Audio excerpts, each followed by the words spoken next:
A síntese do malva, realizada por William Perkin, foi um imenso empreendimento comercial dos corantes que teve um enorme desdobramento, que foi a produção de produtos farmacêuticos, que mudaram a prática da medicina e salvou milhões de vidas. Pois no ano de 1876, a expectativa de vida na Grã-Bretanha estava em torno dos 45 anos, e um século mais tarde, esse número subiu para uma média de 75 anos. Um dos principais fatores para o aumento da expectativa de vida foi, então, a introdução de moléculas da química medicinal, as moléculas milagrosas conhecidas como antibióticos. Todas as sociedades humanas desenvolveram remédios tradicionais característicos que originaram compostos úteis ou foram modificados produzindo remédios modernos. Exemplos são a quinina, a digitalis e a papoula.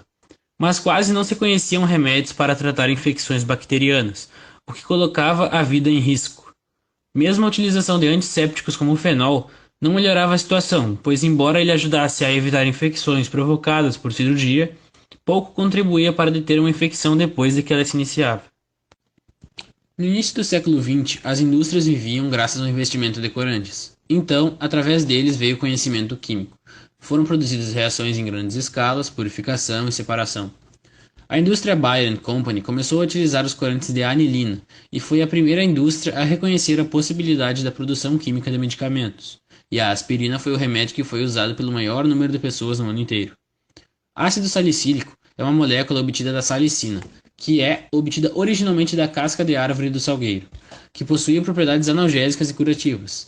A salicina se decompõe em duas partes, glicose e álcool salicilado, que podem ser oxidados a ácido salicílico. Essas moléculas são semelhantes à estrutura do hidrogenol, eugenol e zingerona. A salicina atua como pesticida natural para proteger o salgueiro, e o ácido salicílico também pode ser produzido a partir das flores da rainha dos pratos. A parte ativa do ácido salicílico, a salicina, baixa a febre, alivia a dor e atua como anti-inflamatório, porém é irritante para o estômago. Hoffmann, um químico que trabalhava para a companhia Bayer, resolveu investigar as propriedades do ácido salicílico, pois seu pai tinha artrite reumatoide. Ele afirma que queria diminuir as propriedades coesivas do ácido salicílico. Então ele deu a seu pai o ácido acetilsalicílico, o AAS, ou aspirina, como é conhecido. No AAS, o grupo acetil substitui o H do grupo fenólico. A aspirina começou a ser comercializada em 1899. As fontes naturais que o salicílico era produzido deixaram de ser suficientes para atender essa demanda. Então foi introduzido um novo método sintético em que a molécula de fenol era usada como matéria-prima. Como as vendas da aspirina aumentaram muito, a companhia Bayer teve que comprar todo o fenol que conseguiu. Tudo isso aconteceu durante a Primeira Guerra Mundial. Os países que abasteceram a Bayer com o fenol tiveram que reduzir sua capacidade de fabricar o ácido pícrico, que é o trinitrofenol, um explosivo que também era preparado com essa matéria-prima. Especula-se que a produção da aspirina tenha reduzido a disponibilidade do ácido pícrico para as munições e apressado o desenvolvimento de explosivos baseados em TNT. Paul Ehrlich era um médico de personalidade muito excêntrica. Ele recebeu o Prêmio Nobel de Medicina em 1908. Mesmo não tendo nenhuma formação em química experimental ou bacteriologia aplicada, ele observou que diferentes corantes manchavam alguns tecidos e alguns micro-organismos, e outros não. Então ele concluiu que um corante tóxico poderia matar o tecido que absorvia, sem causar danos aos tecidos que não foram manchados. Assim, era de se esperar que um micro-organismo infectante fosse eliminado enquanto o hospedeiro não sofresse nenhum dano. Essa teoria ficou conhecida como bala mágica. Então, em 1909, Ehrlich iniciou uma pesquisa em busca da bala mágica para combater a sífilis. Após testar 605 produtos diferentes, encontrou um composto eficaz e seguro que ficou conhecido como o número 606, um composto aromático contendo arsênico. Ele foi comercializado com o nome de Salvarsan, o qual causava alguns efeitos colaterais, mas reduziu bastante a incidência da doença. Até que em 1930, Gerard Dogmack teve a ideia de usar um corante chamado vermelho de Prontocil para tratar sua filha, vítima de uma infecção estreptocócica.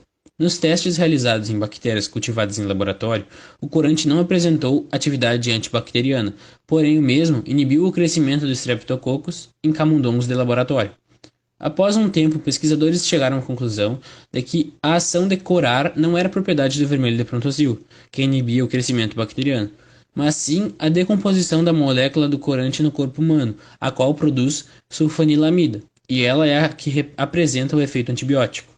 A eficácia desses compostos contra infecções está ligada ao tamanho e à fórmula da molécula da sulfanilamida, que impedem que as bactérias produzam ácido fólico, um nutriente essencial. Em 1877, Louis Pasteur foi o primeiro a demonstrar que se podia usar um micro-organismo para matar outro. Mais tarde, Joseph Lister investigou as propriedades dos mofos. Em 1928, Alexander Fleming descobriu que um fungo da família Penicillium havia contaminado culturas das bactérias e estafilococos que estudava. Ele comprovou, através de seus experimentos, que algum composto produzido pelo mofo era responsável pelo efeito antibiótico sobre as bactérias. O primeiro teste clínico foi feito em 1941. A penicilina provou-se ativa contra a série de bactérias e não tinha efeitos colaterais severos. Nessa época, a estrutura química da penicilina ainda não era conhecida, sendo impossível fabricá-la sinteticamente, então continuava necessário extraí-la de fungos. Em 1946, a estrutura do antibiótico foi determinada, e só em 1957 conseguiu-se sintetizar. A estrutura da penicilina é extremamente inusitada porque contém um anel de 4 membros, o anel beta-lactâmico. Não sendo muito comum na natureza, esse anel causa uma instabilidade nas ligações, e é essa instabilidade que explica a atividade antibiótica das moléculas da penicilina. Na presença de uma enzima na parede celular da bactéria, o anel beta-lactâmico da molécula da penicilina se abre, acilando um grupo OH da enzima, desativando a enzima e impedindo as bactérias de crescer.